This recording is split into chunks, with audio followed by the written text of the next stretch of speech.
Assalamualaikum warahmatullahi wabarakatuh. Waalaikumsalam. Waalaikumsalam warahmatullahi wabarakatuh. Alhamdulillahirabbil alamin. Asyhadu alla ilaha illallah wa asyhadu anna Muhammadar Rasulullah. Allahumma sholli ala Muhammad wa ala ali sayyidina Muhammad amma ba'du. Allahumma Pertama, mari kita panjatkan puja dan puji syukur kehadirat Allah Subhanahu wa taala karena atas rahmat dan hidayahnya kepada kita semua, kita pada hari ini bisa diberi kenikmatan iman dan Islam, masih diberi kenikmatan iman dan Islam, dan juga kita bisa bertemu kembali dan bersilaturahmi pada kajian IMI kali ini. Kemudian tidak lupa juga sholawat dan salam semoga selalu tercurahkan kepada junjungan kita Nabi besar Nabi Muhammad SAW yang sangat kita harapkan syafaatnya besok di yaumil akhir. Allahumma amin. Kemudian sebelum kita memulai acara kajian online IMI kali ini, ada baiknya kita mendengarkan tilawah Al-Quran terlebih dahulu agar acara ini diberi keberkahan. Untuk tilawah akan dibacakan oleh Mas Seno. Silakan kepada Mas Seno untuk dimulai. Mohon izin, Ustaz dan Bapak Ibu sekalian, saya akan bacakan surat Al-Kautsar. A'udzu billahi minasyaitonir rajim. Bismillahirrahmanirrahim. Inna a'tainakal kautsar fasalli lirabbika wanhar. Inna syani'aka huwal abtar. Sadaqallahul azim. Aku berlindung kepada Allah dari godaan syaitan yang terkutuk dengan menyebut nama Allah yang Maha Pengasih, Maha Penyayang. Sungguh kami telah memberimu nikmat yang banyak. Maka laksanakanlah sholat karena Tuhanmu dan berkurbanlah sebagai ibadah dan mendekatkan diri kepada Allah. Dan sungguh orang-orang yang membencimu dialah yang terputus dari rahmat Allah. Maha benar Allah dengan segala keagungan firman-Nya. Wassalamualaikum warahmatullahi wabarakatuh. Waalaikumsalam warahmatullahi wabarakatuh. Terima kasih Mas Seno. Demikian pembacaan ayat suci Al-Qur'annya. Semoga dilimpahkan rahmat dan hidayah serta amal baik bagi Mas Seno yang membacakan dan juga bagi kita yang mendengarkannya. Amin. Untuk kesempatan kali ini, Alhamdulillah Ustadz Taslim sudah ada di tengah-tengah kita dan Alhamdulillah kita juga sudah sering berinteraksi ya dengan Ustadz Taslim. Beliau adalah salah satu pendiri pesantren Kumala Lestari dan juga beliau adalah dosen di UIN Jakarta. Dan juga beliau ini tutor metode cepat membaca Al-Quran dalam 8 jam. Jadi mudah-mudahan mungkin untuk ibu-ibu atau bapak-bapak di sini yang ingin belajar metode membaca Al-Quran sama beliau juga akan sangat baik gitu ya. Baik, untuk kajian IMI kali ini dalam rangka memasuki bulan Zulhijjah dan juga dalam rangka menyambut Idul Adha dan juga ibadah haji. Ustadz Taslim akan memberikan ceramah yang berkaitan dengan Idul Adha ya, ibadah Idul Adha dan juga ibadah haji ini. Silakan untuk mempersingkat waktu pada Ustadz Taslim untuk memulai kajiannya. Silakan Pak Ustadz. Assalamualaikum warahmatullahi wabarakatuh. Waalaikumsalam. Innal hamdalillah nahmaduhu wa nasta'inuhu wa nastaghfiruh wa na'udzu bihi min syururi anfusina wa min sayyiati a'malina may yahdihillahu fala mudilla lahu wa may yudlilhu fala hadiyalah. Asyhadu an la ilaha illallah wahdahu la syarika lah wa asyhadu anna Muhammadan abduhu wa rasuluh la nabiyya ba'dah. Allahumma sholli wa sallim wa barik ala nabiyyina Muhammad wa ala alihi wa sahbihi ajma'in wa man tabi'ahu bi ihsanin ila yaumiddin. Qala Allah Ta'ala fil Qur'anil Karim wa huwa asdaqul qailin a'udzu billahi minasyaitonir rajim wa adzim fin nasi bil haji ya'tuka rijalan wa ala kulli dhabiri ya'tina min kulli fajjin amin. Sadaqallahul azim.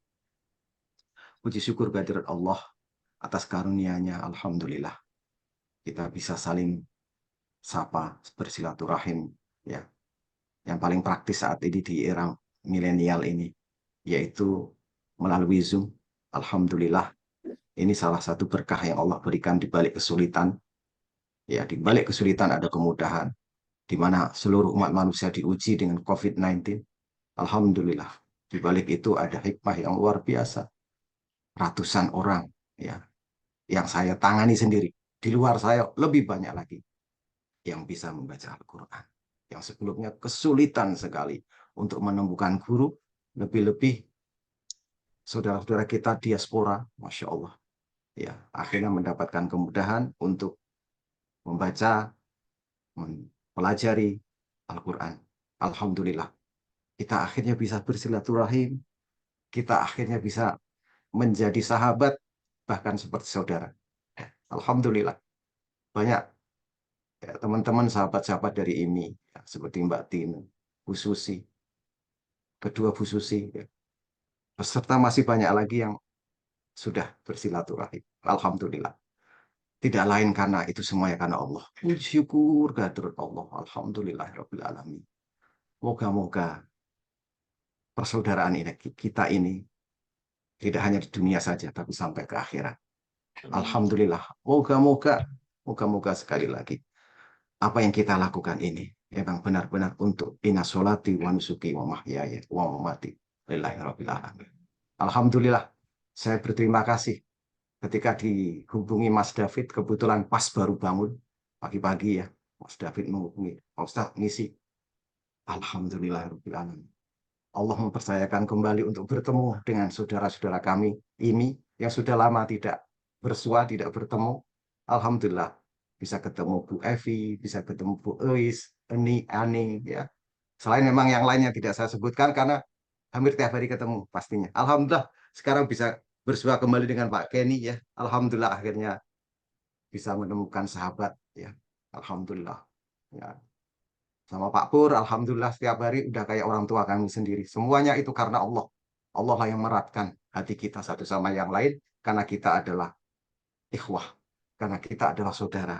Dan insya Allah saudara dalam kebaikan itu akan saling mencari-cari nanti di yaumil qiyamah untuk saling memberikan syafaat kepada kita semuanya. Insya Allah kita syukuri itu semuanya. Di awal pertemuan kita bersyukur. Moga-moga Allah Subhanahu wa Ta'ala menambah nikmat-nikmat kita. Salawat dan salam teriring semoga tetap tercurahkan kepada junjungan Nabi kita Muhammad Shallallahu Alaihi Wasallam. Moga-moga kita semuanya kelak akan dibangkitkan bersama beliau, berdekatan beliau, dan mendapatkan syafaat utma dari beliau. Insya Allah, dengan berusaha semaksimal mungkin untuk menjalankan semua risalah beliau, sunnah-sunnah beliau. Moga-moga kita layak dan dilayakkan untuk mendapatkan syafaat dari beliau. Amin ya Rabbal Alamin. Bapak-bapak, ibu-ibu yang dirahmati oleh Allah Subhanahu wa Ta'ala. Hari ini saya akan berbicara tentang Idul Adha dan Haji. Ini kebetulan dua momentum yang saling berhubungan ya.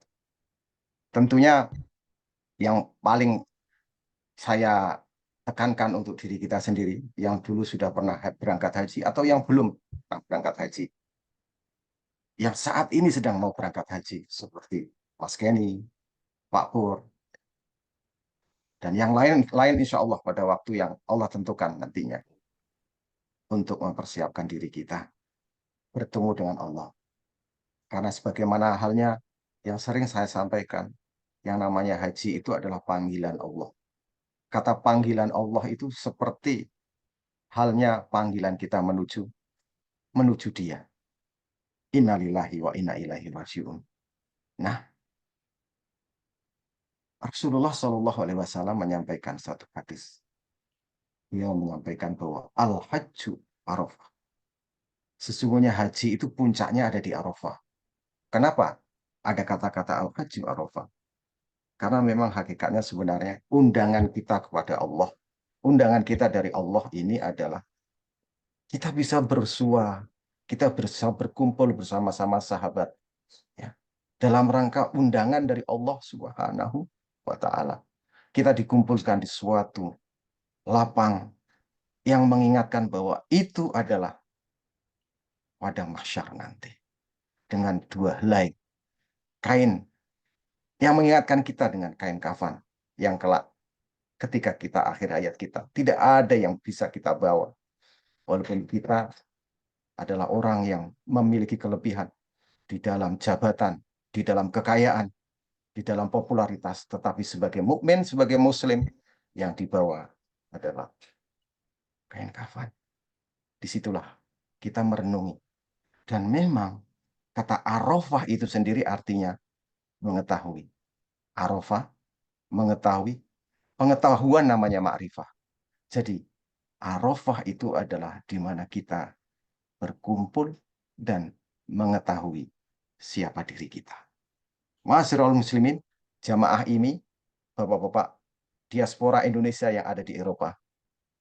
Jadi Arafah itu hakikatnya itu adalah kita melihat diri kita sendiri.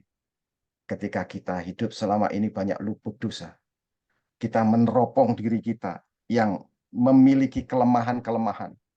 Disitulah di Arafah kita akan melihat bahwa inilah sisi kelemahan kita.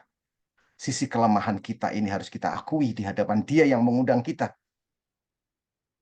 Agar Allah bisa mengampuni apa-apa yang menjadi kelemahan kita yang sudah kita lakukan. Yang menyebabkan orang lain merasa terusik, yang menyebabkan orang lain, saudara kita terganggu karena kelemahan kita itu. Kita minta ampun di hadapan Allah di padang itu. Disitulah kita mengakui di hadapan Allah. Ya Allah, Allahumma anta rabbi la ilaha illa anta khalaqtani wa ana abduka wa ana ala ahdika wa'dika mastata'tu. A'udzubika min syarri ma sana'tu. Abu'u laka bi ni'matika alayya wa abu'u bi dzambi faghfirli fa innahu la yaghfiru dzunuba illa anta. Itu adalah doa yang kita kenal dengan nama Sayyidul Istighfar. Di Arafah itu saatnya yang paling tepat kita membaca doa Sayyidul Istighfar. Jadi Mas Kenny maupun Pak Pur maupun yang lain yang ada ditetapkan oleh Allah diundang tahun ini. Mulai saat ini untuk memperbanyak Sayyidul Istighfar. Agar kita nanti di padang Arafah itu sudah terbiasa mengucapkan dan menghayati. Itulah kita di hadapan Allah mengakui segala macam potensi, kelemahan kita maupun kelebihan kita yang menyebabkan kita terkadang muncul rasa dengki, muncul rasa sombong, muncul merasa pandai sendiri, muncul merasa paling berhak dimuliakan dan lain sebagainya. Semua itu kita serahkan pada Allah dan kita mengakui selama ini kita khilaf. Ya Allah, jaga kami dari potensi-potensi itu yang menyebabkan saudara-saudara kami terganggu. Arafah itu artinya mengetahui segala macam kelemahan maupun kelebihan kita di hadapan Allah Subhanahu wa taala. Sehingga ketika kita sudah waktunya kita harus kembali, kita sudah menyadari dan sudah terbiasa berdamai dengan potensi kelemahan itu sehingga kita tidak bisa dan tidak melaksanakan apa yang menjadi kekurangan kita. Bapak-bapak, ibu-ibu yang dirahmati oleh Allah Subhanahu wa taala. Di Arafah itulah kita nanti akan menjadi hamba Allah yang insya Allah akan diampuni dosa-dosanya. Karena Rasulullah Shallallahu Alaihi Wasallam pernah menyatakan bahwa tidak ada hari yang paling besar di dalam pembebasan dari api neraka kecuali pada hari Arafah itu. Jadi beruntung bagi orang dipanggil oleh Allah yang bisa di dalam seumur hidupnya sekali berwukuf di padang Arafah. Beruntung bagi orang yang saat itu dipanggil oleh Allah. Artinya diberi kesempatan untuk gladi resik, diberikan kesempatan untuk mempersiapkan diri sebelum masa itu terjadi.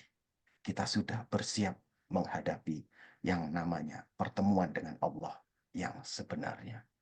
Di Arafah kita banyak membaca istighfar. Dan di Arafah jangan lupa kita selain membaca istighfar, kita doakan sahabat-sahabat. Kita doakan orang lain dari awal dunia sampai akhir dunia. Karena di tempat itulah situs yang merekam orang-orang soleh dari tiap tahunnya. Dan hanya berlaku pada tanggal 9 Dzulhijjah. Mereka bermunajat di hadapan Allah seumur hidup sekali. Disitulah akan menjadi tempat yang menjadi saksi kedekatan kita kepada Allah Subhanahu wa Ta'ala. Ini pesan bagi yang mau berangkat haji. Jadi mulai dari saat ini kita harus menyadari, mengetahui diri kita, segala macam potensi yang ada dalam diri kita, termasuk kelemahan-kelemahan diri kita. Orang yang tahu dirinya, itu insya Allah akan mudah tahu Tuhannya. Man arafa nafsah, laqad arafa rabbah. Jadi teruslah merenungkan diri sambil terus aktif.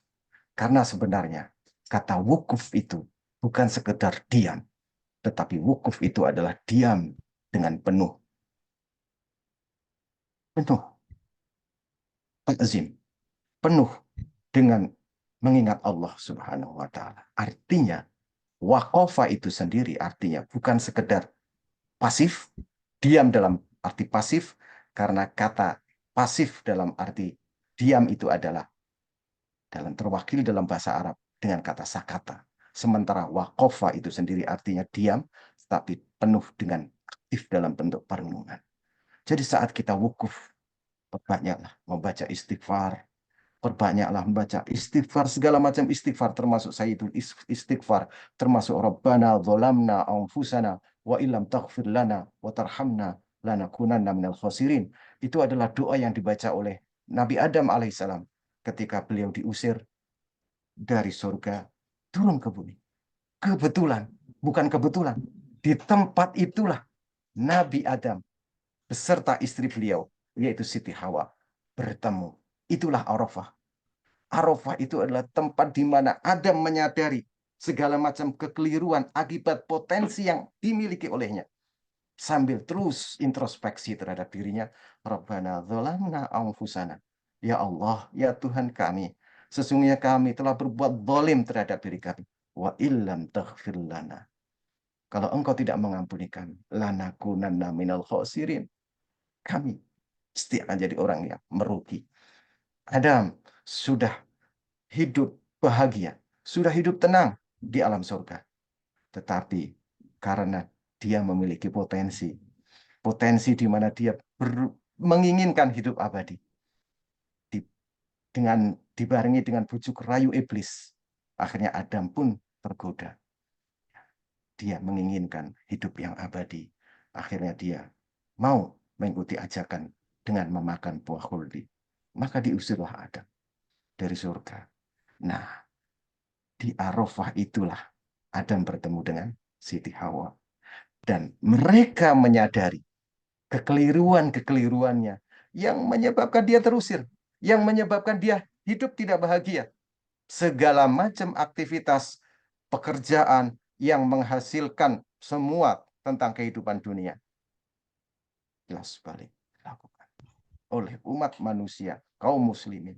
Ada kekurangan, yang menyebabkan orang lain tersakiti. Ucapkan di padang Arafah ini, Rabbana dzalamna anfusana. Ingat-ingat semua kekeliruan-kekeliruan kita, kesalahan-kesalahan kita. Rabbana dzalamna. Ingat-ingat apa yang membuat lisan kita menyakiti saudara kita, menyakiti orang tua kita. Rabbana dzalamna. Ingat-ingat di dalam memperlakukan karyawan kita. Mungkin ada hak-hak mereka yang tidak tertunaikan. Rabbana dzalamna. Ya Allah, berikanlah kesempatan aku untuk sehat, selamat, sejahtera, sehingga aku pulang ke tanah air dan aku bisa menunaikan segala macam kekurangan-kekurangan yang pernah saya lakukan. Kepada istri kita, kepada suami, mungkin pernah membuat hatinya terluka. Rabbana dzalamna anfusana wa illam taghfir lana. Kalau engkau tidak mengampuni kami, lanakunanna minal khasirin. Pasti, sungguh pasti, kami termasuk orang-orang yang merugi. Itulah yang diucapkan oleh Adam alaihissalam. Doa yang pertama kali disebut oleh hamba Allah, Adam, bapak kita. Dengan segala macam potensi, kelebihan dan kekurangannya, Adam mengakui kesalahannya. Rabbana dzalamna. Itu terjadi di padang Arafah. Bapak Ibu yang dirahmati oleh Allah, Mas Kenny, Pak Pur dan Bu Endang akan hadir di tempat itu, diundang oleh Allah. Disitulah Adam dan Hawa, ibunda dan ayahanda kita, mengakui kesalahannya. Rabbana dzalamna anfusan wa illam taghfir lana. Kalau engkau tidak mengampuni kami, lanakunanna minal khasirin. Sebenarnya Bapak-bapak, Ibu itu yang dirahmati oleh Allah Subhanahu wa taala. Perintah haji yang Allah sampaikan kepada umat kaum muslimin, ya, itu sebenarnya adalah ritual yang sudah dilakukan oleh umat-umat terdahulu. Wabil khusus Nabiullah Ibrahim alaihissalam. Karena Nabi Ibrahim diperintahkan oleh Allah, wa'adzin fin nasi bil hajj ya'tuka rijalan wa ala kulli dhamirin ya'tina min kulli fajjin amin. Jadi tradisi pelaksanaan haji itu sudah jauh-jauh sebelum Rasulullah Shallallahu Alaihi Wasallam diutus. Rasulullah ini hanya penyempurna.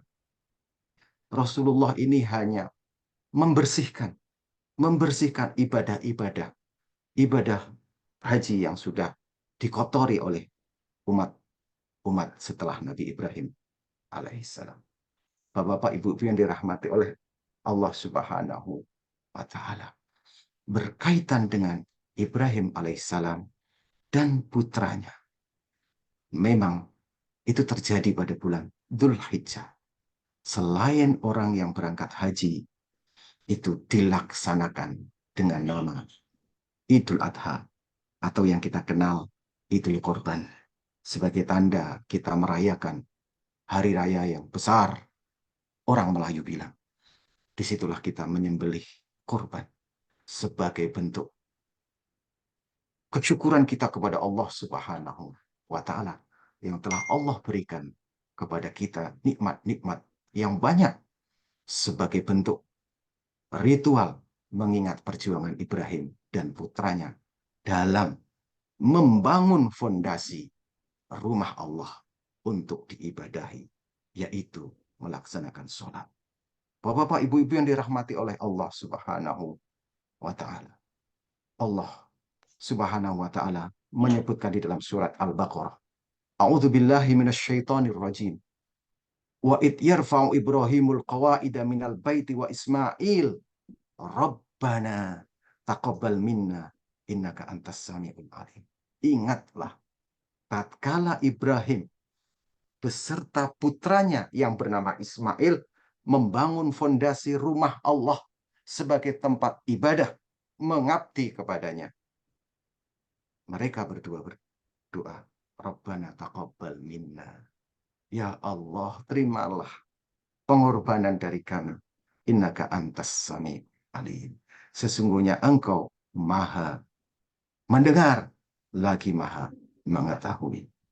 Dua sosok yang luar biasa ini diabadikan di dalam Al-Quran, baik melalui peristiwa yang kita kenal dengan ibadah sholat. Karena memang Nabi Ibrahim adalah sosok yang banyak menceritakan tentang betapa pentingnya sholat. Karena beliau senantiasa berdoa, Rabbi ja'alni muqimis sholah wa min dzurriyyati. Ya Allah, jadikan kami orang yang mendirikan sholat, wa min dzurriyyati, dan keturunan-keturunan. Itu salah satu doa dari Nabi Ibrahim alaihissalam. Ada satu peristiwa yang luar biasa karena kedekatan Ibrahim kepada Allah, karena kesolehan Ibrahim yang mendapatkan ujian yang bertubi-tubi, tetapi dia termasuk orang yang soleh, dia termasuk yang sabar. Allah Subhanahu wa taala menceritakan di dalam surat As-Saffat, A'udzubillahi minasyaitonir rajim. Falamma balagha ma'ahu sa'ya qala ya bunayya inni ara fil manami anni adbahuka fangdur madza tara. Qala ya abatif al ma tu'mar satajiduni insyaallah minas sabirin.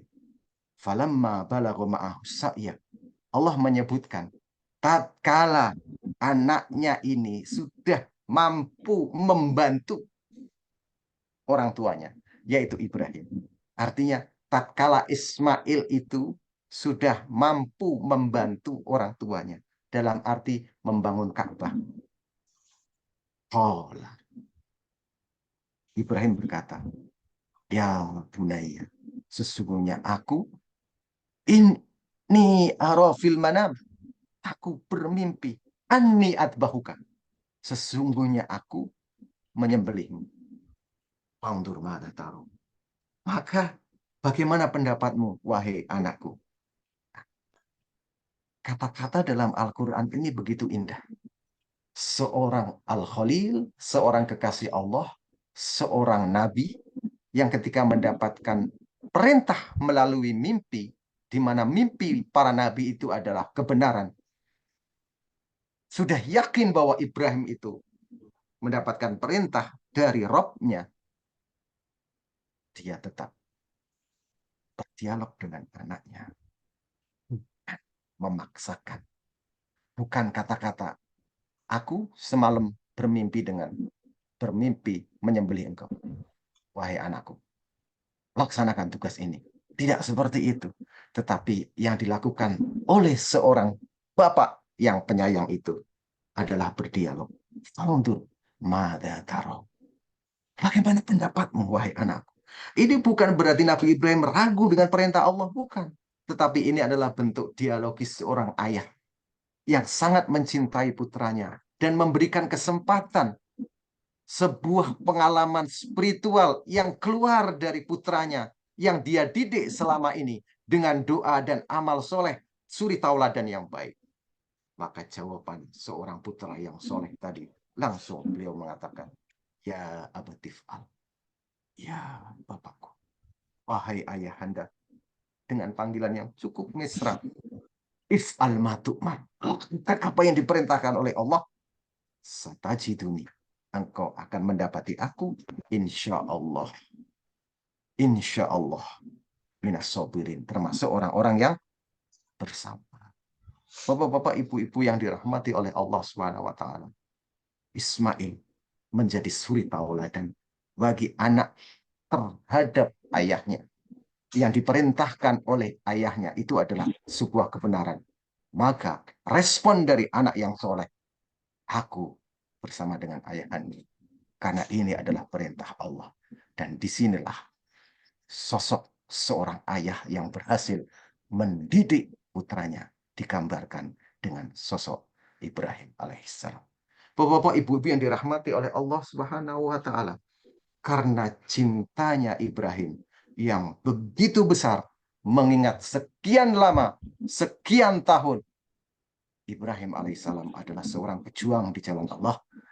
Ibrahim alaihissalam adalah seorang nabiullah yang sudah melakukan berkali-kali hijrah, diusir dari rumahnya. Hijrah menuju daerah perbatasan Turki, lalu kemudian menuju Mesir, penuh rintangan, penuh dengan tantangan, pengusiran, dan lain sebagainya. Bahkan di negeri Mesir, dia bertemu dengan salah seorang Firaun, salah seorang pembesar, raja di Mesir tersebut, yang sempat hampir mencelakai dirinya dan istrinya. Luar biasa perjuangan Ibrahim. Tetapi dia belum juga mendapatkan keturunan. Inilah yang menjadi beban salah seorang. Ya, tentu kurang sempurna bagi seorang pejuang di jalan Allah. Siapa yang nanti melanjutkan perjuangan ini? Tentu sebagai seorang manusia biasa, ada keinginan agar perjuangan ini tidak padam, dilanjutkan oleh putranya sendiri. Bertahun-tahun lamanya tidak mendapatkan jawaban. Tetapi Ibrahim tetap bersabar. Di usia yang cukup tua, Ibrahim baru dikabulkan seorang putra. Begitu sayangnya, akhirnya Allah mengujinya. Seakan-akan Allah ingin membandingkan. Apakah engkau tetap menjadi kekasih aku dengan nama Al-Khalil? Atau engkau sudah berlabuh pada seorang makhluk yang menjadi penghalang cintaku padamu? Seakan-akan seperti itu. Tapi Ibrahim membuktikan cintanya. Apa yang diperintahkan oleh Allah dilakukannya. Maka kita kenal di tanggal 10 Dzulhijjah itu ada suatu peringatan yang hingga saat ini kita mentradisikannya dengan Idul Adha. Ma'asyiral muslimin, bapak-bapak ibu yang dirahmati oleh Allah Subhanahu wa taala. Allah Subhanahu wa taala menyampaikan di dalam surat Al-Hajj ayat 34. walikulli ummatin ja'alna mansakan liyadhkuru smallah ala ma razaqahum min bahimatil an'am fa ilahukum ilahu wahid falahu aslimu wa basyiril mukhbitin. Dan bagi setiap umat telah kami syariatkan penyembelihan kurban agar mereka menyebut nama Allah atas rezeki yang dikaruniakan kepada mereka berupa hewan ternak. Maka Tuhanmu hanyalah Allah yang Maha Esa. Karena itu berserah dirilah kepada Dia. Berserah dirilah kepada Dia. Dan sampaikan, wahai Muhammad, kabar gembira kepada orang-orang yang mukhbit. Wabasyiril mukhbitin. Bapak-bapak, ibu-ibu yang dirahmati oleh Allah. Kita mungkin sudah familiar dengan kata-kata muslimin, mukminin, muttaqin, muhsinin. Tetapi kita mungkin sangat jarang mendengarkan kata mukhbitin. Memang wajar kalau bapak-bapak, ibu-ibu yang dirahmati oleh Allah kurang familiar dengan kata ini.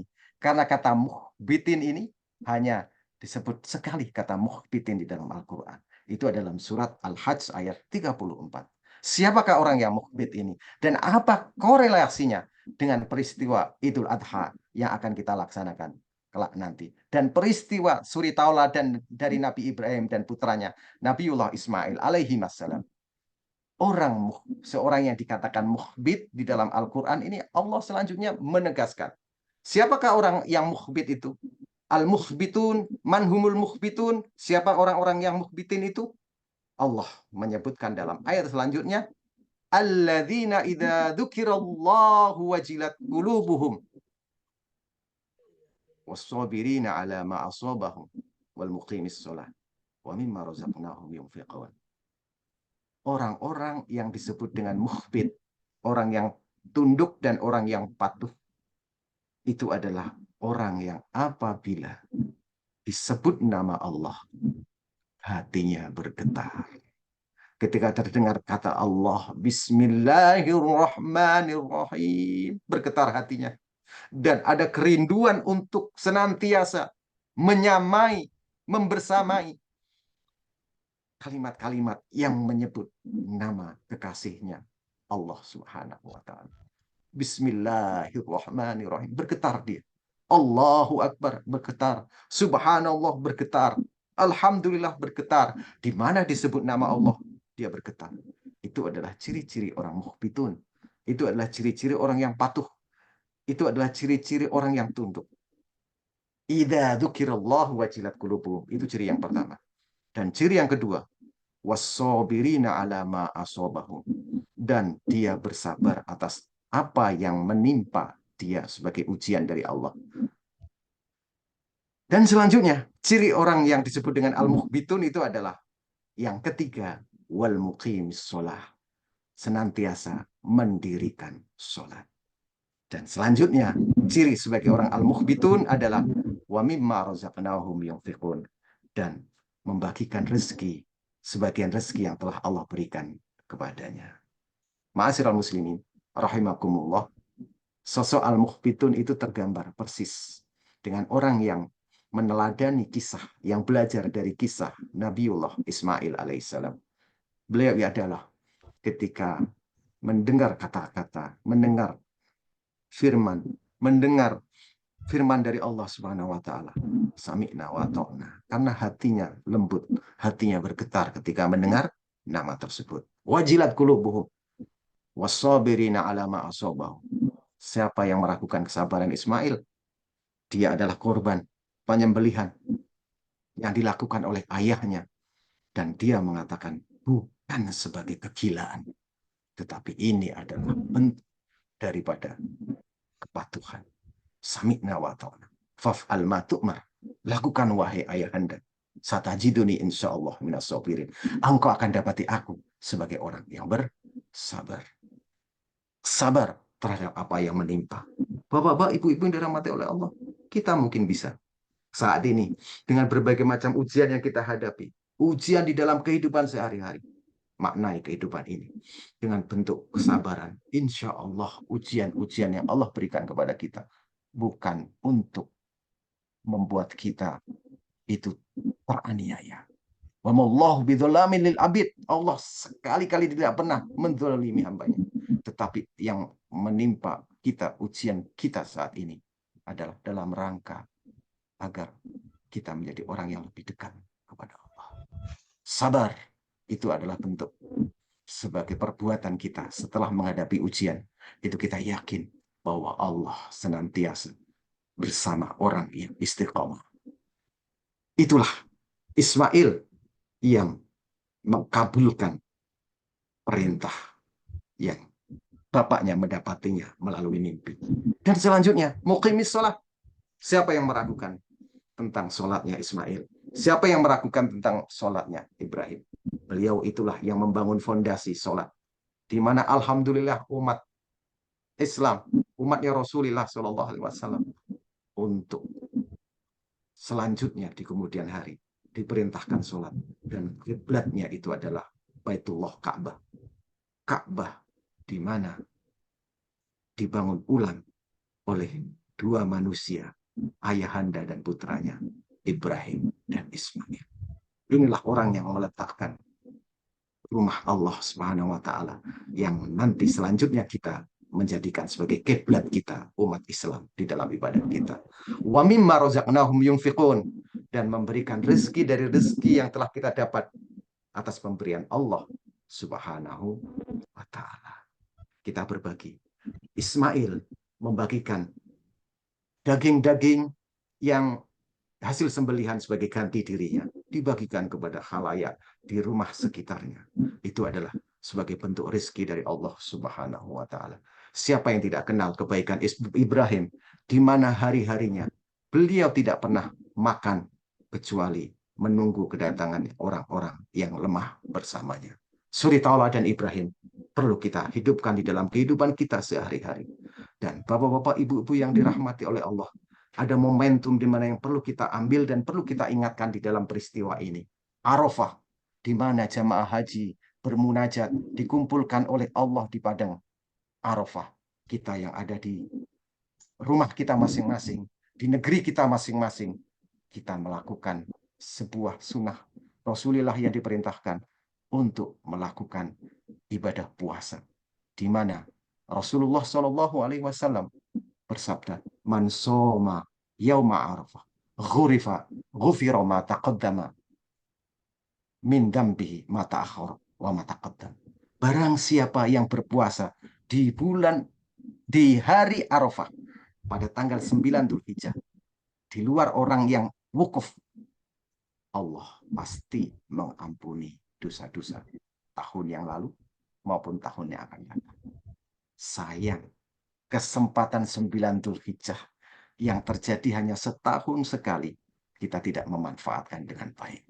Di mana energi kita saat itu, energi orang yang berpuasa itu adalah orang yang paling dekat dengan Allah. Orang yang paling disayang oleh Allah tatkala kita lapar. Kita bersama-sama di waktu, di hari yang sama, bersama dengan tamu-tamu Allah yang berkumandang. Maka doa-doa para hujjaj, doa-doa orang saat itu dipanggil oleh Allah untuk haji, berwukuf di Arafah, bersamaan bersinergi. Kita yang saat itu berpuasa, bermunajat kepada Allah, berharap ridho dari Allah Subhanahu wa taala, maka tidak ada hari yang paling besar dalam pengampunan kepada Allah selain Ramadan tentunya. Di luar orang yang haji, itu adalah saat kita berpuasa di tanggal 9 Dzulhijjah. Jadi di kesempatan ini saya mengingatkan Bapak-bapak, Ibu-ibu yang dirahmati Allah, kalau nanti ada kesempatan, kalau punya kesempatan, mulailah saat tanggal 1 Dzulhijjah untuk berpuasa hingga tanggal 9. Kalau bagi yang mampu. Bagi yang tidak mampu, mulailah dari tanggal 8. Ya. Selalu kemudian dilanjutkan tanggal 9. Bagi yang tidak mampu juga, tanggal 9. Itu adalah momentum yang terbaik menghapuskan dosa-dosa kita tahun yang lalu dan tahun yang akan datang. Insya Allah.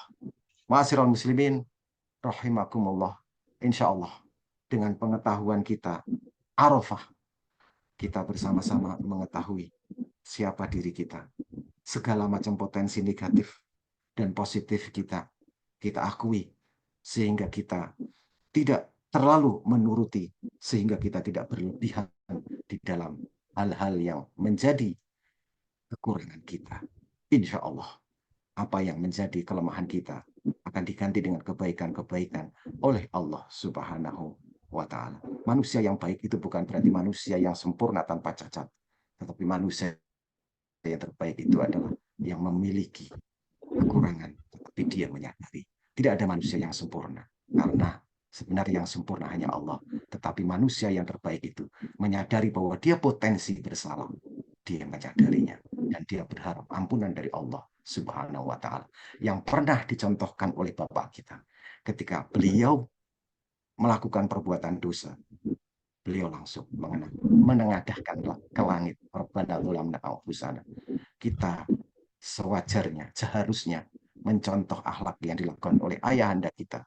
Ketika kita banyak bersalah, ketika banyak kesilapan, sehingga menyebabkan kesulitan-kesulitan hidup kita, mungkin kita kurang mengakui kesalahan-kesalahan tersebut. Kita belajar dari Adam, Bapak kita. Rabbana dzalamna anfusana.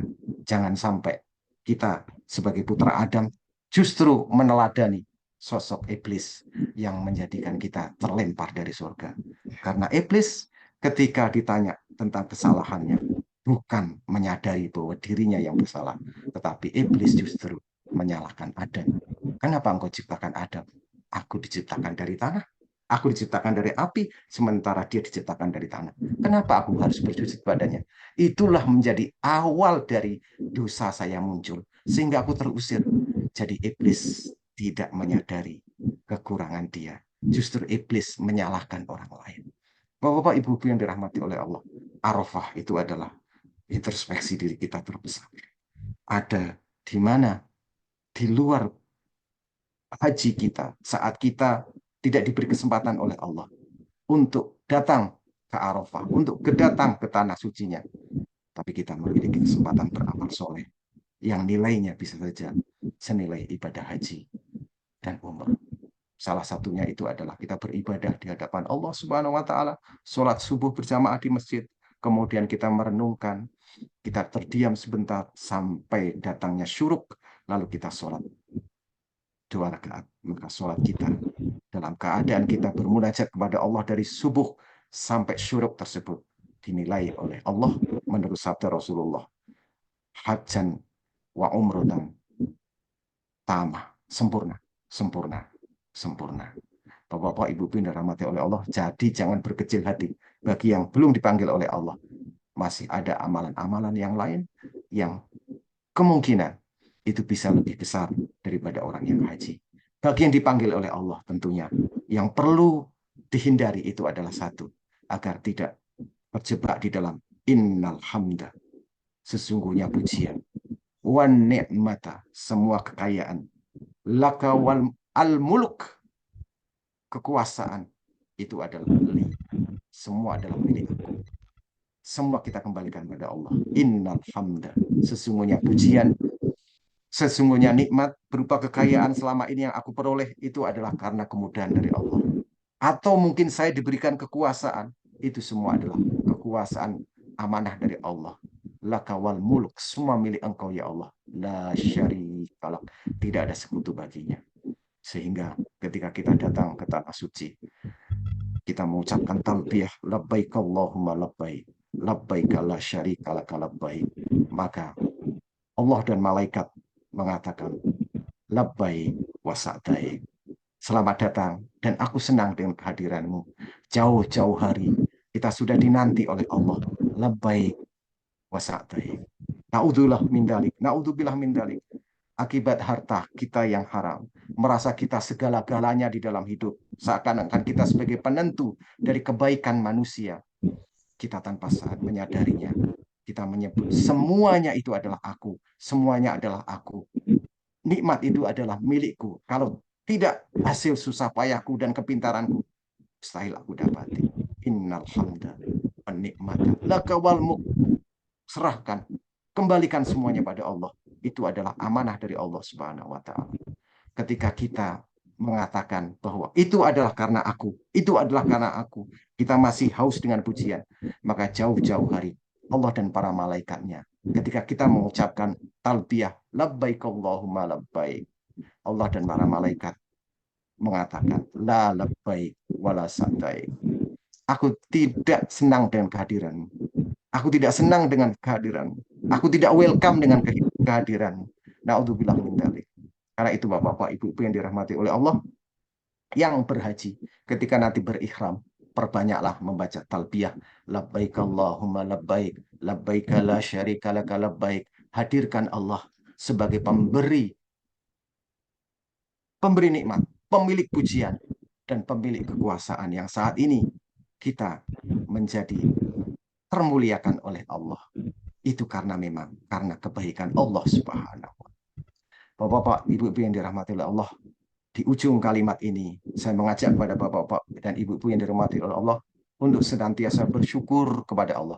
Apa yang sudah Allah tetapkan pada kita, ini pasti yang terbaik.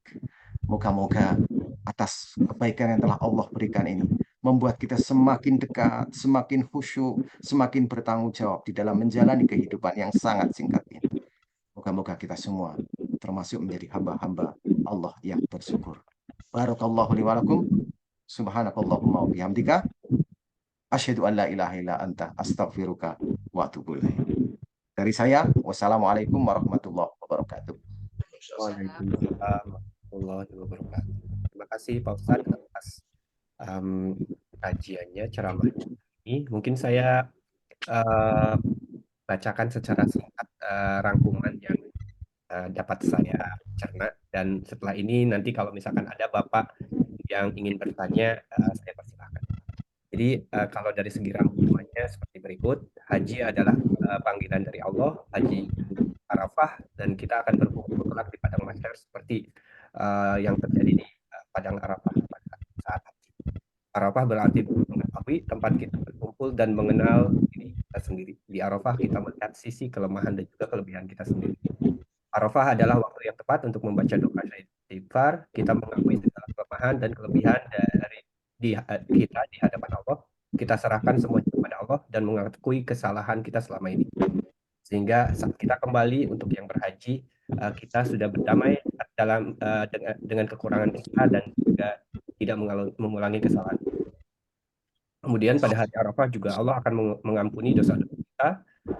Beruntunglah orang-orang yang wukuf dan berkumpul di padang Arafah, banyak berdoa dan beristighfar. Bagi yang akan berangkat haji, mulailah dari hari ini memperhatikan diri, kemudian wukuf diam dengan penuh taksim, diam dalam arti. Kemudian juga Arafah adalah tempat ketika Nabi Adam menyadari segala kesalahannya, dan juga tempat ketika Nabi Adam bertemu dengan Hawa di dunia. Kemudian tradisi haji dimulai sejak zaman Nabi Ibrahim. Di dalam surah Al-Baqarah disebutkan bahwa ketika Nabi Ibrahim dan Ismail membangun Ka'bah, mereka berdoa, dan di sana juga mengenai kisah penyembelihan Nabi Ismail atas perintah Allah dari mimpinya, yang menunjukkan bahwa Nabi Ibrahim tetap berdialog dengan anaknya dan tidak memaksakan kehendak ketika melakukan sesuatu walaupun itu perintah dari Allah. Dan Nabi Ismail pun meminta ayahnya untuk melaksanakan perintah Allah dan mengatakan bahwa dia akan bersabar. Semoga Nabi Ismail termasuk dalam golongan orang-orang yang bersabar. Seperti itu. Itu rangkuman dari saya. Bapak Ibu silahkan kalau misalkan ada pertanyaan, silahkan bisa tanya langsung di unmute atau juga bisa di chat. Silahkan, saya tunggu. Kalau tidak ada, mungkin saya mau bertanya terlebih dahulu. Jadi untuk ini Pak Ustadz, saya kan insya Allah akan berangkat ibadah haji. Nah, mungkin ada ini nggak masukan atau tips persiapan yang harus saya lakukan ketika akan ibadah haji, dan kemudian juga mungkin ada di sana itu kalau ada masukan seperti apa. Seperti itu. Terima kasih Pak Ustadz. Langsung dijawab ya, biar silakan. sedikit banyak panjang gitu kita mendiskusikannya. Bapak-bapak, ibu-ibu dirahmati oleh Allah, tentunya bagi orang yang sedang punya hajat berangkat ke tanah suci, Yang penting dipersiapkan adalah selain fisik ya, selain fisik itu adalah tauhid kita, ya, tauhid kita, keikhlasan kita. Kita dipanggil oleh Allah, ya, dengan mengorbankan uang sekian euro, ya, itu jumlahnya sangat tidak sedikit tentunya. Nah, innal hamda wan ni'mata itu yang harus kita sering sebutkan. Jangan sampai kita berhitung nikmat-nikmat Allah jauh lebih banyak, pasti akan diganti oleh Allah Subhanahu wa taala. Haji itu adalah ibadah yang berpotensi kita untuk riya. Ya, haji itu berpotensi sekali untuk menjadi riya. Maka tanggalkan hal-hal yang menjadi potensi kita riya. Salah satu di antaranya ketika sebelum berangkat, ya kan, niatannya kita walimatus safar, manggil orang untuk bersedekah dan lain sebagainya, tetapi itu setan pinter sekali. Sudah niat baik, ya, di situ ada kesempatan untuk apa? Biar dikenal. Saya nanti habis itu dipanggil Pak Haji dan lain sebagainya. Biar mendapatkan apa namanya titipan-titipan. Kalau dalam tradisi Jakarta itu, kalau mau berangkat haji, itu tetangga-tetangga nitip itu, ya, nitip berupa real dan lain sebagainya. Nah, jangan sampai ada berharap pada Allah Subhanahu wa taala, berharaplah hanya Allah Subhanahu wa taala. Itu orang berbuat baik, setan punya kesempatan untuk meleset. Nah, di dalam ibadah haji juga yang paling penting untuk dipersiapkan itu adalah lakukan sesuai dengan ketentuan-ketentuan yang Rasulullah SAW ajarkan. Serta yang paling penting lagi adalah kita harus bisa belajar hikmah dari peristiwa haji itu apa. Haji itu benar-benar kita harus belajar tentang hidup kita itu di tangan Allah. Pasrah bahwa kematian itu pasti datang kepada kita. Siapa yang belajar dari kematian, maka dia akan menjadi orang yang bijak. Bahwa hidup ini tidak selamanya. Hidup itu pasti akan kembali kepada Allah. Ketika kembali pada Allah, maka kita pun akan merasa iba kalau kita menyia-nyiakan kesempatan berupa nikmat yang telah Allah berikan kepada kita. Bapak-bapak, ibu-ibu dirahmati oleh Allah, ketika kita menjalaninya saat ibadah haji nanti, kuncinya adalah udah pasrah saja, nurut aja sama aturan Allah di sana. Kalaupun mendapatkan askar yang galak-galak, ikhlaskan aja. Mereka seperti itu karena mengatur. Betapa susahnya kalau posisi kita sebagai dia. Ya, jangan bergedung, jangan membantah, jangan mempersulit kita gara-gara apa? Gara-gara askar tersebut. Karena askar di situ dalam rangka untuk ngatur. Kadang kita itu mempersulit diri kita, akhirnya apa? Jalan-jalan kita pakai untuk sholat dan lain sebagainya. Tanpa kita sadari, kita itu mengganggu orang lain yang saat itu sedang melakukan ibadah. Seperti ibadah umroh, apa namanya, ibadah tawaf lah dan lain sebagainya. Karena jalannya kita tutup. Kita ikut aturan saja. Insya Allah di situ kalau kita ikut aturan, Allah itu ngasih kemudahan. Titik. Ketika kita ikhlas, ya Allah, kok betapa susahnya kita sholat udah tertutup. Terdiam aja sambil menghadap Ka'bah. Ya Allah, aku ikhlas dengan aturan. Ya Allah, ikuti saja. Kalau diperintahkan oleh askar ke sana, ikuti saja. Walaupun itu jauh, kadang-kadang seperti itu ketika kita ikhlas. Allah berikan suatu keajaiban yang luar biasa. Di luar sangkaan kita. Karena apa? Karena kita tunduk dan pasrah sama Allah. Jangan ada perasaan kita benci sama saudara. Jangan ada perasaan kita ngebantah dengan saudara-saudara kita yang ngatur di sana. Itu adalah tugas mereka. Demi ketertiban kita bersama. Tanpa mereka, kita itu akan berantakan. Jadi pasrah saja. Itu termasuk bagian ujian yang sangat sulit dihadapi oleh para jamaah. Ya, kita pasrah sama askar. Karena ketika kita nurut di sana, Allah pasti akan menghargai dan memberikan pelajaran yang hikmah yang luar biasa di dalam kepasrahan kita kepada Allah. Itu salah satu betapa pentingnya kita mengikuti aturan di sana. Saya pikir nanti ketika di sana yang paling banyak udah banyak berdoa saja.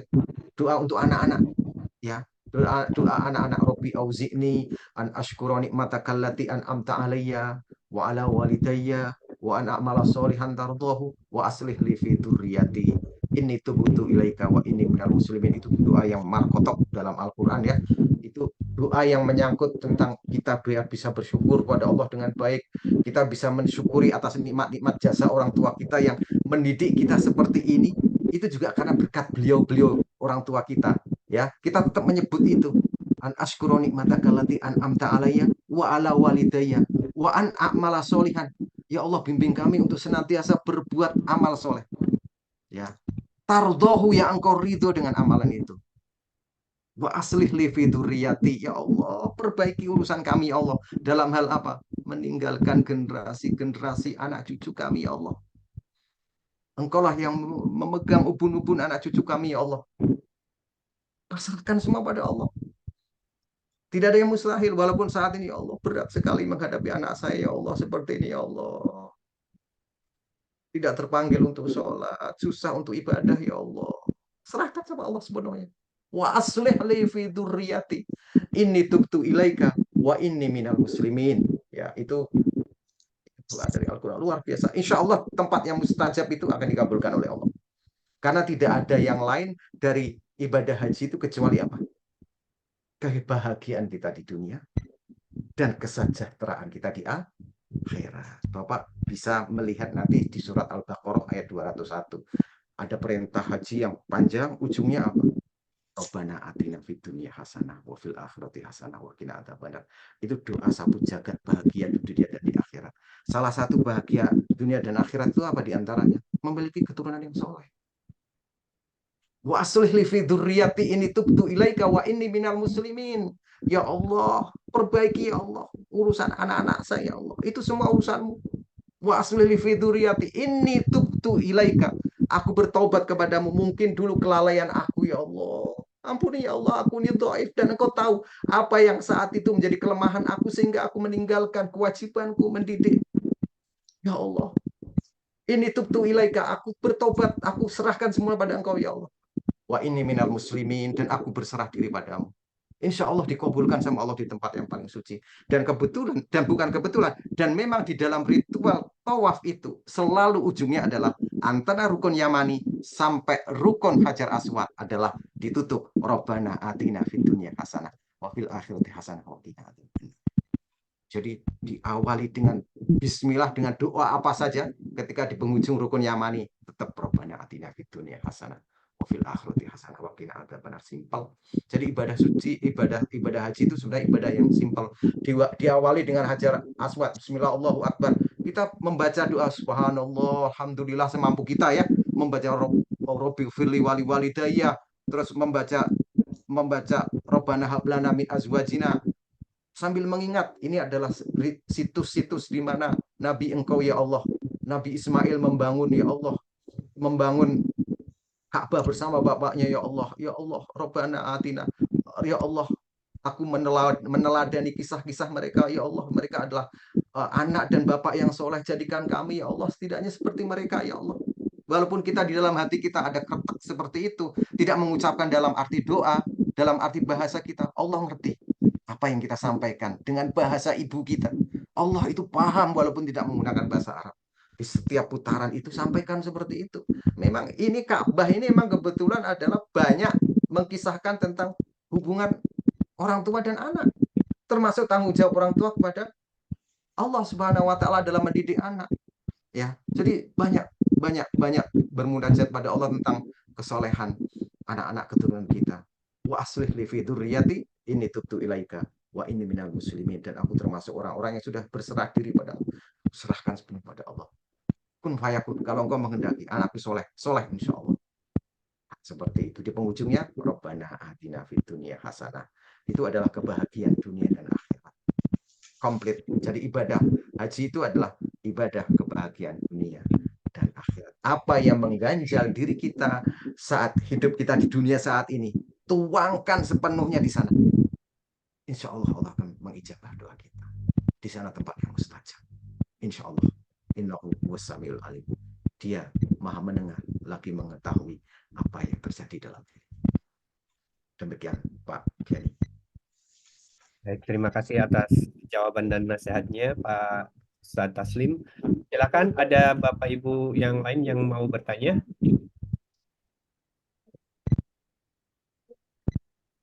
Kalau tidak ada, mungkin kita cukupkan sekian saja dulu ya kajian online kita kali ini.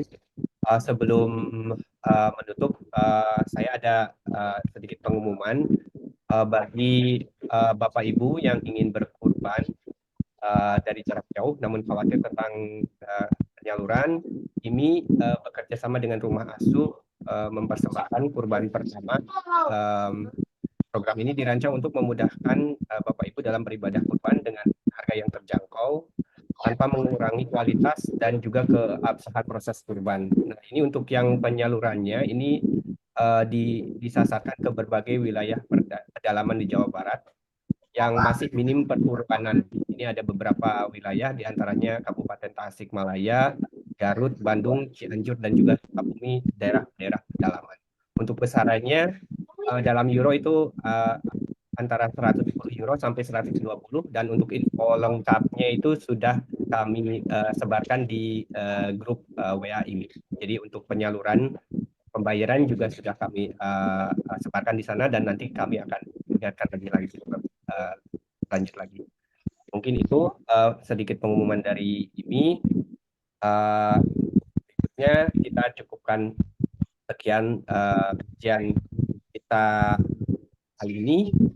Saya tutup dengan doa kafaratul majelis. Subhanakallahumma wa bihamdik asyhadu an la ilaha illa anta astaghfiruka wa atubu ilaik. Assalamualaikum warahmatullahi wabarakatuh.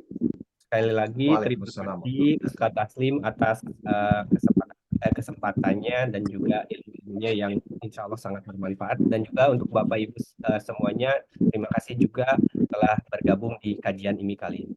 Terima kasih. Assalamualaikum. Terima kasih Pak Ustadz. Terima kasih Pak Ustadz. Sama-sama. Mbak Kelly. Mas Terima Kelly. kasih kajiannya. Hei, Bu Tina, assalamualaikum. Reno, gimana kabarnya Reno? Sehat? Alhamdulillah Pak. Tadi ikutan sempat mau lihat patah katanya udah lama. Di Mas Serpong Kenny. sekarang. Mudah-mudahan Mas Kenny ini ya sehat, sukses, lancar ya nanti perjalanan sampai pulang. Ya. Terima kasih Mbak Tina atas doanya. Ya maaf gimana Pak Taslim? Pak Taslim sehat? Kayaknya kurusan ya Pak? Alhamdulillah. Iya. Diet berhasil diet.